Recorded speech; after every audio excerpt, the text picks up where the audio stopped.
Join us on an exclusive trip to London in May 2025. Highlights of this tour are a glove-making masterclass with luxury designer Rena O, an embroidery workshop at Hand and Lock, a visit to a renowned theatrical costume house, and a guided tour of Savile Row. We'll also visit specialty fabric shops and enjoy afternoon tea at Fortnum & Mason. To find out more, go to threadsmagazine.com. Welcome to Sewing with Threads, the monthly podcast with the staff of Threads Magazine. I'm your host, Carol Frasia, and my guests today are Ray Cumbie and Carrie Emerson, creative sewists extraordinaire. Ray is the creative director of Fit for Art Patterns. She started her career in her home studio as a custom clothier and eventually earned the title of Baltimore's Best Tailor from Baltimore Magazine. She's a highly regarded teacher and designer and is the genius behind the endlessly versatile tabula rasa jacket pattern, which has long been a favorite of our readers and authors.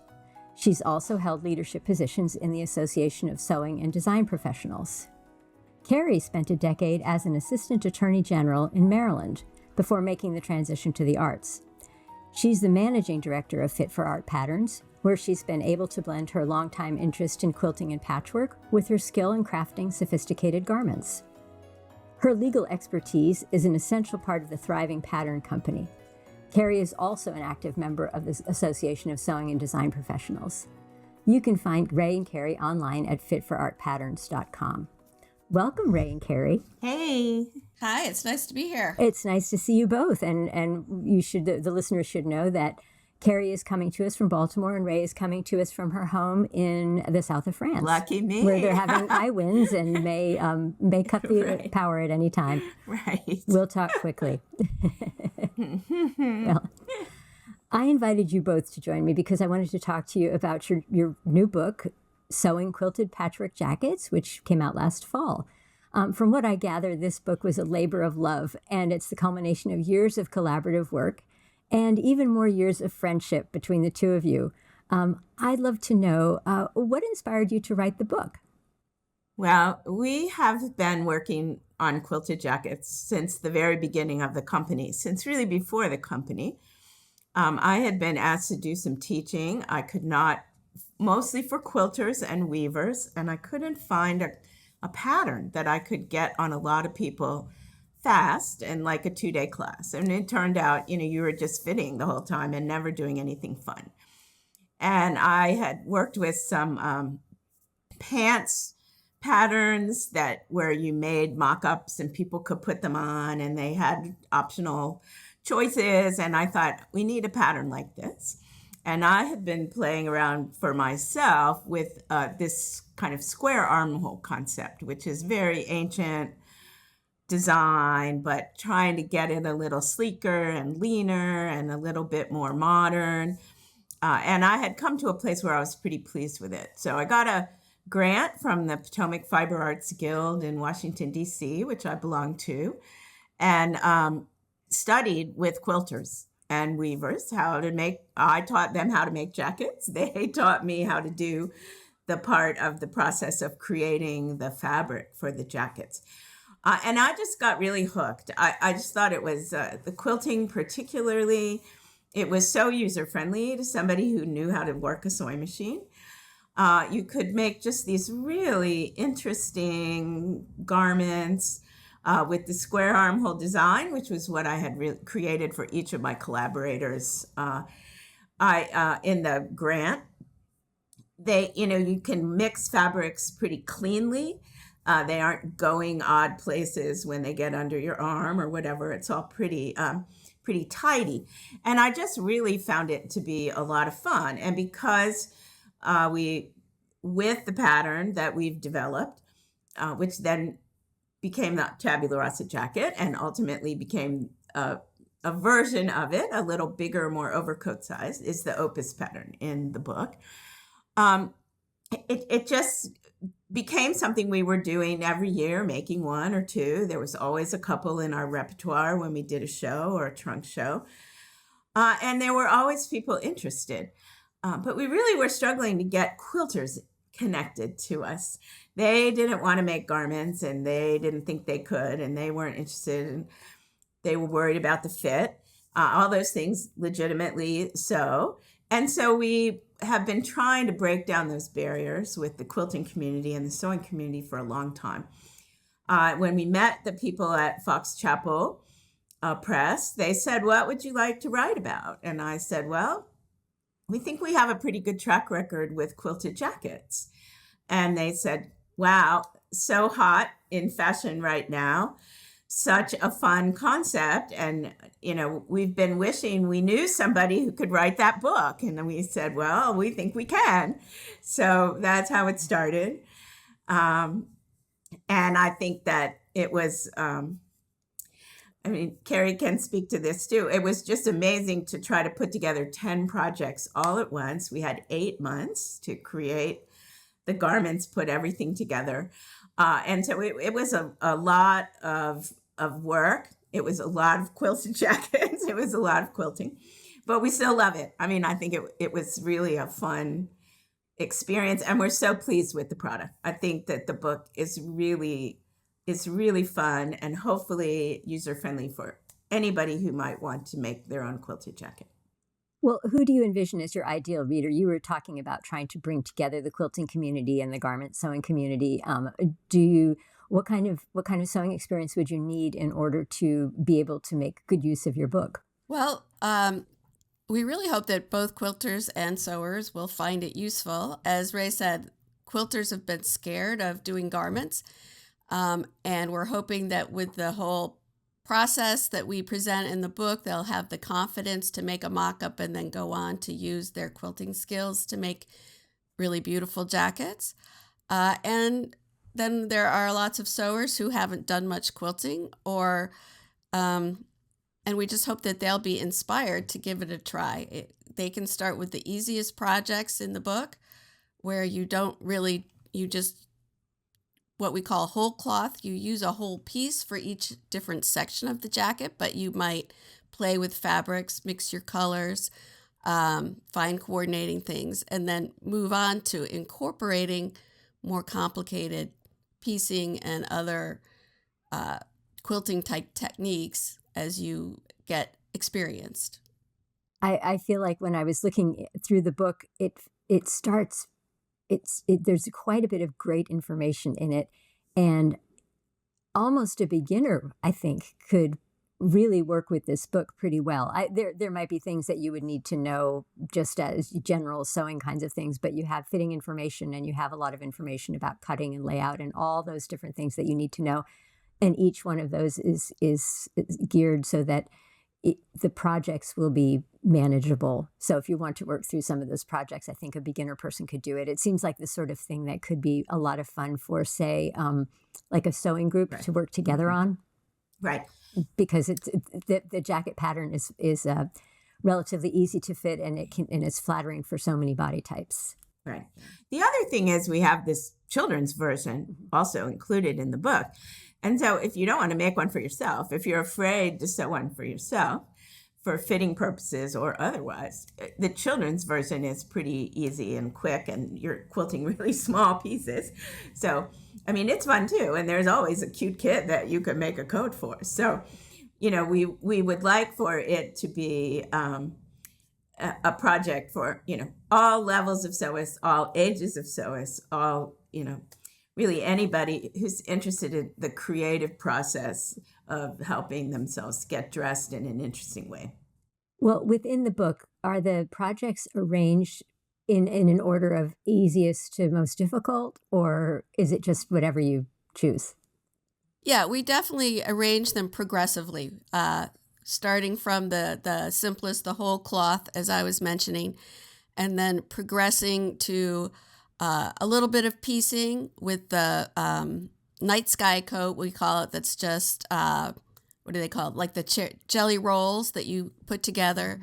And then each project sort of builds on that with new skills, both in the patchwork and in adding more complex garment sewing techniques to challenge people as they get more experience. And so both within the 6 adult jackets and then the 4 kid jackets, they both progress from the easiest to the most complicated. But we also hope that people, once they've mastered the basic skills, will be able to go on and mix and match a lot of the techniques. Really, really can't wait to see what people do with all the tools that we're giving them in the book. Do you have a hashtag that people could use if they wanted to post their projects on Instagram or something? I think you have Fit for Art Patterns, but do you have anything that would be? We have Fit for Art Patterns. We have So Successful. I think we have We have Sewing Quilted. One that's a name of the book. Yeah, there's a hashtag with the name of the book. Okay. So if you put it under Sewing Quilted Patchwork Jackets, which doesn't really roll off the tongue, but it definitely says what's in the book, and that was our plan. We wanted it to be, really logical. I think we also used some techniques, especially in the piecing. The piecing is mostly pretty simple in this book, and it is it uses a lot of things that a quilter would have on their shelves. We wanted it to be something that you could say, oh yes, I have charm packs. I bought this big giant charm pack, which are these little 5-inch squares, pre-cuts. They're so appealing when you go to the store. You can buy, and then you can turn it into the project number 3. Or the cherry rolls, if you have one of those, or jelly rolls. The first one we used was from cherry wood fabrics, and it was called a cherry roll, and I'm always calling them that, but they're called jelly rolls in the stores. And you create a piece of fabric with stripes, basically, and then you use that. So we've really worked hard to organize it in a way that it's super user-friendly. The first few projects, they have free hanging linings. So this gets us into the actual garment sewing part of it. That's the easiest way to do it, to quilt your pieces, assemble the jacket, and then just drop a lining in. Covers all your threads and sins and mistakes and all those things. And then you can move into the quilted linings, which are a little bit harder. And then the last, the Project 5 and Project 10 are both reversible. That's the hardest, I think, in terms of the engineering and figuring out how it's going to go together. But if you've done a couple, I would say don't start with those. But if you've done a couple others, it's easy to transition into. Yeah, I loved the fact that you had the projects that are based on jelly rolls or on other pre-cuts, because I'm not a quilter at all, but when I go into a quilting shop, I just love those little pre-cut packages. And I look at them and think I could buy it, but what will I do with that? Yeah. Yeah. So now you know, and they're all coordinated for you. You don't have to worry a lot about choosing all this. And there's even yardage you can get to make the sleeves, make the sides, so that you don't have to be doing it all in the piece fabric. So that's the other thing. We move through the book from no piecing to more complicated piecing. I'd say that the project number 9 and the project number so 9 is the little kid's jacket with a lot of patchwork. With a lot of patchwork. Yes. It's the most complicated of the piecing projects, for sure. The others are pretty straightforward. Yeah. In each case, are you piecing a whole piece of fabric and then cutting the garment from it? The only one that we did like that was the Night Sky, the number 2, which they call the jelly roll jacket, which and it is, you can't really do that piece by piece. You just have to make the fabric and place it. Otherwise, we're often creating sections that are the right size to cut for yourself. And once you've fitted a maca and you have the garment, and we walk people through the process of creating what we call a full pattern. So you have a right front, a left front, full back. These things that you need to have to visualize how it's all going to come together. Then you can start building each of those pieces and watch how they're going to join and connect. And that's really a nice part of the puzzle, I think. So most of them are created. Each piece is created. Often the sleeves are whole cloth. not all of them, but some of them. And the side panels are whole cloth, and then the rest of it, the fronts and backs, are pieced. And again, that's a little more user-friendly for somebody coming from the garment sewing world into the quilting world. At a couple places in the book, we asked them to put things like, say if you're a quilter, a 5/8 inch seam is going to look like, a foot, a yard. It's huge. And if you're a garment sewer, a 1/4 inch seam looks like a hair's breadth. I mean, you just, and these are the things that you have to get over. And we try to mention them in the book to say, you can do this. It's not that hard. It's just different than what you've been doing before. Yes, absolutely. The 1/4 inch is feels like not very much to me, unless I'm doing something like serging knits. So right, yeah, and right. I suppose it also matters because you want accuracy. If you want your corners to match up in some of the quilting, some of the piecing, right. you need to make sure that things are kind of going together properly. Right. All right. So if you are afraid to start a jacket, but you want to get into doing some quilting, could you work with us a little bit to sort of start doing that? I mean, what would you recommend doing? Well, again, I'd recommend starting with something like the patchwork jacket that is just squares put together, where you don't have to get super concerned about the fit as much, about all the pieces fitting together quite as much, or the jelly roll. And then the collage pieces that Ray has done don't have a lot of patchwork. It's a very different approach to getting. It's almost an applique. Yeah. Yeah, to getting a patchwork look or a very complex quilted look without doing a lot of quilted patchwork assembly. Okay, that sounds smart. Right. So, that was started with a panel. Another thing that you go into the quilting store and you see these panels and you think, what am I going to do with that? And there's no part of the body that a whole panel can fit on, but you can cut the pieces out and then put them onto something else. So I think for general sewist, a garment maker, or somebody who's just made like pillowcases and tote bags and things like that, which is the way people get started, even a dirndl skirt or something like that, then using the whole cloth process where you're doing the quilting and you get to see the magic of creating that textural piece of fabric from no texture at all. But you also are not, again, having to work around the piecing. You're not having to figure out how to quilt it with all these little pieces there or what is going on, because there's an infinite number of ways to do those things. And if you start looking it up online or even in other books, you'll be just like kind of blown away. So we have some easy quilting techniques that we introduce, talk about. Everything is photographed, I think, pretty thoroughly and nicely to walk people along the process. And then we are doing a series of blog posts on our weekly blog. Once a month, we write about one of the books. We call it, the secrets of jacket number, because we weren't able to put everything in the book. So, a little bit more in-depth look at how those little star appliques were made and put on, or those sorts of things, so that we can keep people interested and engaged and see that it's not that hard when you pull a little bit out and work on it.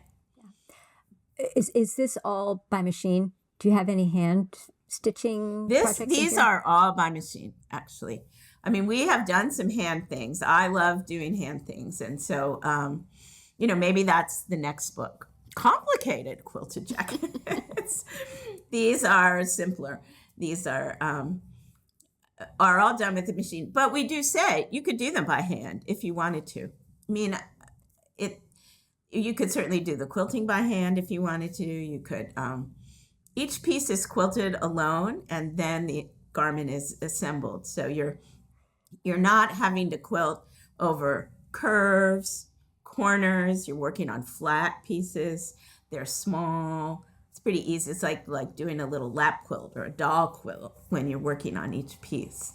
Yeah, that was very appealing to me because if people say, "Do you quilt?" and I say, "I just can't have that many pieces of fabric in my house. It's big enough, for a whole quilt, but for a garment, yeah, you could do that. Well, It would and be it it's would be very manageable." yeah, it's very hard to manage a big quilt under your, especially if you're using a standard sewing machine. And by breaking it down and doing each piece separately, it's very easy to do at home on the machine that you are used to using. And a basic machine has all the stitches and everything that you need. Yeah. When you are doing, you need to baste the layers together to do the quilting on each piece. How do you recommend basting? Do you pin baste or use the glue spray, or what is your preference? We mostly do pins. You could hand baste if you wanted to, but we're kind of like to be efficient and quick, and that's what we're after.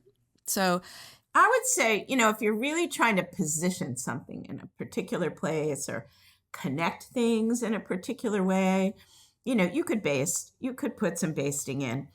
It's really more in the assembling. You have to be worried about how it all fits together. And when you're trimming off the pieces you've quilted, which you leave that extra in there. So if they shrink, you have a way to still get the right size piece for the right size garment you're trying to make. I do think, Ray, maybe you have used the hand basting a few times when you were doing a reversible garment, trying to line up both sides. Sometimes if you're lining up places where you want it to work, you can do that. I'm not sure I did it on this jacket because the one side was completely whole cloth. That's the easiest way to start when each piece was one cloth. So, and the quilting was based on the decorative part that has the Asian designs on it. So you have to pick one or the other. I'd say doing the reversible jackets is a great, fun challenge, but it's also sometimes you can get a little crazy. I know that when you're going to quilt a jacket, you need to leave yourself some extra wide seam allowances because after you quilt, you need to trim the pattern down to the correct size. Is that excess included in the pattern that you have? It's not. The pattern has a 5/8 inch seam allowance built in because, of course, that's how the garment sewer mind works. We'd ask people to add another 1/2 inch as they're cutting out. That way they don't even really have to be cutting precisely until they are ready to trim it after they have quilted it. And then for some people, the pieces that they've cut will shrink because of the amount of quilting they put in or the process of quilting that they have used. You just want to make sure they have enough. That's why we add that extra. Then they just lay their pattern back down on it when it's finished and pressed and cut it to the right size. Okay. That makes sense to me because obviously then your pattern is the size you want to cut for your actual jacket. Exactly. Okay, let's do a little bit of a semi-lightning round of your favorites. And I'd love to hear from both of you on these. So I'd like to know, what is your favorite fabric to use when you're making a quilted jacket? Well, I think, speaking for myself, I've done cotton. I've never tried something else for a quilted jacket. Mm-hmm. It's probably time to experiment, maybe, as Ray said, the next round. But for now, it's been cotton. And why do you like cotton so much? There's a huge variety of colors. It's been pretty available even now with quilting shops and things, and just really pretty prints and patterns. And it's easy to work with. What about you, Ray? So stable. I love working with cotton too. And it's freeing because you don't work with a lot of cotton when you're a garment maker. So you get to use all those fabrics that you haven't always used. I think it's very consistent with the way people dress nowadays. It's casual, has a sense of lightheartedness, easy to throw in the laundry, those sorts of things. So cotton is great. I have used linen. I have used silks. I have basically quilted some shears together. So I think that the quilting process adapts itself to almost any fabric you have. But when you're starting, learning, trying to create, the cotton is so available and so exceptional these days if you buy nice quality. Yeah, and as Carrie says, it's beautiful colors. The prints are usually quite lovely, and if you are not into that kind of thing, there are some gorgeous looking ones that kind of skew very neutral, Yes. and you can get beautiful, like ikat type prints, things like Yes. that have a less brightly colored feel Right. to them, which is nice. Right. What about batting? What do you recommend for batting? I know there are options, but do you have a favorite? Well, I love the Hobbs silk. That's what's in the one that's made with the panel, from the panel, the Asian jacket. It's very lightweight, but it has a very sort of spongy loft, which I think is very nice. But I love some cottons too. And then the Quilter's Dream has a batting called Orient. No, it used to be called Orient. It's called Bamboo now. And it's a beautiful blend. It has silk and bamboo, rayon, cotton. It's very drapey. So if you're doing something sort of long or you want it to be soft, sometimes I put it only in the sleeves, so the sleeve is a little drapier, but the rest of the body is crisper, depending on what I'm using. Yeah, I'd say the Quilter's Dream bamboo is my favorite, but it also depends on what you're going to be wearing the coat for, and whether if you want it really warm, you may want a warmer kind of batting. So that's also a factor. Mm-hmm. Yeah, we did a really cute coat for Carrie after the book came out. That's a canvas, cotton canvas with thinsulate batting. She's been wearing it all winter. I mean, it's very warm. Yeah. Yeah, I bet. And I know that if you're going into a season that's a little bit warmer, you could use something as fine as a sheet of muslin or an old bed sheet or something like that too. You won't get so much loft, but you'll have something that gives you a little bit of structure. Yeah, but if you choose something sort of textural, like seersucker or something to put inside, you do get a little bit more loft. Oh, I had never thought of that. Yeah. That's a great idea. And it probably gives you a little bit of sort of thermal insulation. That's kind of neat. Just fun. Yeah. That's a great idea. Yeah. How about what kind of piecing style do you like? I know that, Ray, you do quite a bit of applique and collage kind of applique, but there's also, regular just stitched together patchwork. Do you have a favorite? Carrie, what about you? Do you have a favorite? Well, I really enjoyed doing that that little kid's jacket, because I hadn't done a real piece of patchwork like that in a long time, with our focus on garment sewing, with all the other fit for art patterns. So that's what I've done a lot of. And I've done long ago, and you can find these in our photo gallery. We've made jackets using much more traditional quilting patterns, like a square and a square and some other things. So those are fun for me too. I made the little charm pack ones, the little 5-inch square ones, and I didn't buy charm packs. I had enough fabric in my basement to cut all those little squares myself.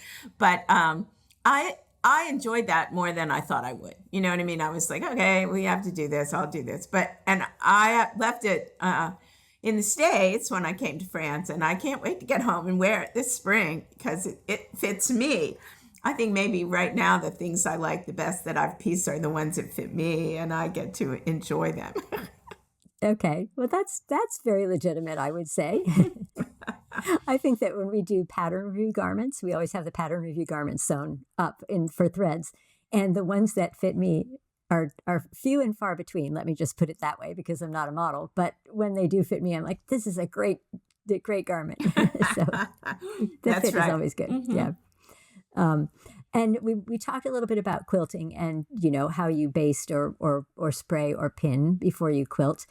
And that all these projects are quilted by machine. Is there a particular quilting method or design that is best for these? No, you can really use whatever suits you and the fabric. I mean, we think a lot about what will suit the fabric. And if it's a pieced fabric, you need to think about how it will blend with the piecing. So we've done both just straight quilting with a straight stitch, and we've both done some free motion quilting. We have very different preferences about that. Ray loves the BSR. I have never been able to make myself love it, and I like to just use a darning foot with the feed dogs down, and I feel like I have better control for the free motion with that. Oh, so Ray, you want to tell us just quickly what the BSR is? It's the Bernina stitch regulator, which Yep. I encountered. I actually went out and bought a machine with it because I was so struggling with free motion when I first started doing some quilting. And I thought, this will help me. And it did help me a lot because it doesn't feel like sewing. I don't have to engage the machine the way I engage it when I'm sewing a regular seam or a finish. So for me, that works. Everyone finds it, and we've talked about this in the book, find the way that works for you. You know, you don't have to do it necessarily even our way, but find it. One of the fun puzzles for me is figuring out how I'm going to quilt it. And I'm a consummate sample maker. And so I love to just spend time putting different threads on and quilting in different ways and figuring out which way I like for it to look and what I think really suits the fabric and that sort of thing. And we just made a cute little set of samples to just show this. And I made 4 or 5, this funny fabric with like mid-century modern furniture on it. And I had a very fun time doing different quilting techniques and using different threads and stuff to figure out which we haven't ever made the jacket. We've just made all these great samples right now. Well, I would recommend for anybody who is thinking about this, but they're not sure where to start, to just play around with some samples. Yeah. You know, even if you can get swatches of batting and that kind of thing and see what layers you like. I mean, you're going to want to do that anyway before you choose to do anything. You'll want to figure that sort of stuff out. But the way the stitch length and the thread thickness, all those things make such a difference in the appearance of your quilting. So it is very fun to test that. On the show notes that'll be at threadsmagazine.com, we'll do some links to some of Ray's past articles. She's written about the Bernina stitch regulator, which is a function that allows you to free motion stitch, that is without the feed dogs pushing the fabric around and keeping the stitch even the whole time. So you can go in any direction and you'll still have very even stitching. Normally when you do free motion embroidery, for anybody who doesn't know, you drop the feed dogs and you steer the fabric yourself, and you just set the machine for a straight stitch and you just kind of drive your fabric around. And the difficult part of that for most people is to keep an even stitch length throughout your stitching. And I think if you are really, really a super perfectionist, it might make you crazy. But if you're willing to accept some irregularities, it's fine. I am not good at it myself. I haven't done it very much, and I found it really fun, but also challenging. So it's a very different style. Yeah. Before we leave that, I would just like to say neither Ray nor I are super sophisticated quilters. And I can't wait to see somebody who has done award-winning quilts make a quilted jacket and what they can do with it. So please bring it on, girls. I agree. I think that there is so much potential with all of these techniques and tracing your fabric motifs with stitching, all those things that you see in some of those, incredible award-winning quilts. I think it'll be very fun to see what people do with this. So I wanted to ask what your favorite project from the book is. Are you allowed to say, or do the other projects get their feelings hurt? Yeah, they might. Well, it's hard not to love the children's ones. I have to say, they're so cute and adorable. And I feel really fondly towards both of the jackets that were made with the with those orphan blocks, which is a very funny name to me, but it's, quilt blocks that actually our editor had made a long time ago. and never used. And she sent them to us and said, what can you do, girls?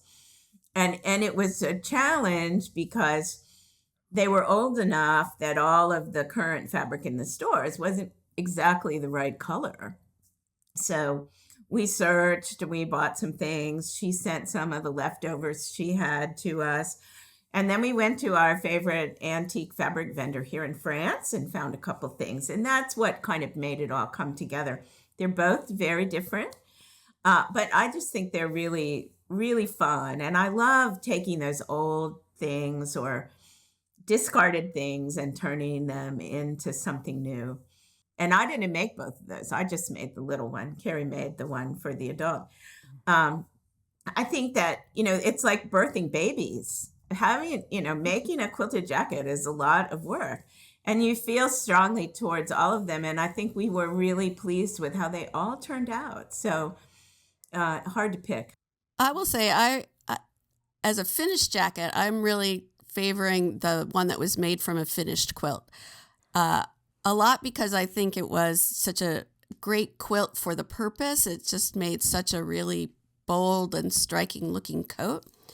But I would also say that if you want to get started, that is almost the easiest way to start because you're not actually doing any patchwork or quilting. You're just cutting it up and resewing it. So for a garment sewer, that might be a great place to start. That's a great idea. Yeah. Yeah. We also often recommend people who are trying to get started, make a vest. You don't have to have all that big sleeve. You don't have to fit the sleeve. Fitting sleeve is complicated. It's easy to pop on and off in seasonal weather. It's a really terrific extra layer.